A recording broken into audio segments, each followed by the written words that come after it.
बटाका बाफा में लिए अंदर मीठू नाख्यू અને બાફા મૂક્યું। હવે બટાકા ભૂંગળા બનાવીએ।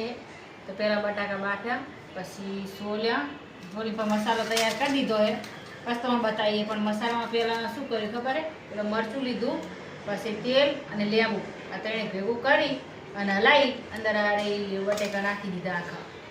અને હવે તમે પાસેથી બીજી રીતે બતાવીએ। તો આમાં તો આપણે એમાં પહેલાં બતાવી દીધું કે આવી રીતના કરવાનું, મીઠું નાખવાનું અને પછી એ ચટણી બનાવી છે।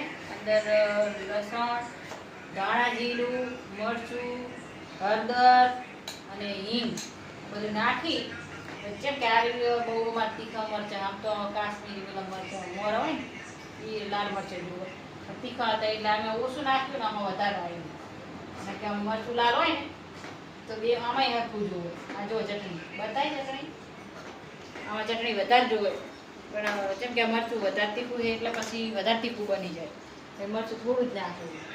અને હવે આ બધું આમાં નાખી દેવાનું। ચટણી થઈ ગઈ તૈયાર આપણે, જો ચટણી આવી થઈ ગઈ હળદર ને બધું નાખીએ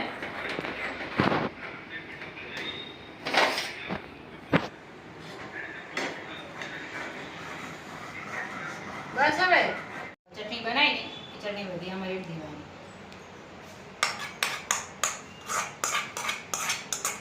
ચટણી આમાં રેડી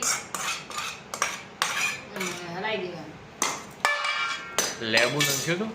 લેબુ નાખ્યું પહેલા, લેબુ પહેલા જ્યારે મરચું ને નાખ્યું ત્યારે લેબુ નાખ્યું। પછી મરચું તીખું છે મારે એટલે આવો કલર દેખાય, ને તો લાલ ચોર થાય। જો બટેકા તો એમાં મિત્રો તમે ખાવા ભૂંગળા તમારે બાકી લે પછી બતાવો। ભૂંગળા તળાતા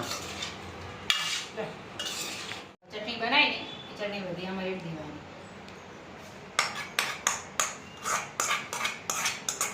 ચટણી આમાં રેડી હલાવી દેવાની। લેબુ નાખ્યું હતું? લેબુ નાખ્યું પહેલા, લેબુ પહેલા જ્યારે મરચું ને નાખ્યું ત્યારે લેબુ નાખ્યું। પછી મરચું તીખું છે મારે એટલે આવો કલર દેખાય, ને તો લાલ ચોર થાય। જો બટેકા તો એમાં મિત્રો તમે ખાવા ભૂંગળા તમારે બાકી લે પછી બતાવો। ભૂંગળા તળાતા થઈ ગયા તૈયાર ભૂંગળા બટાકા ભાગી નાખ્યા।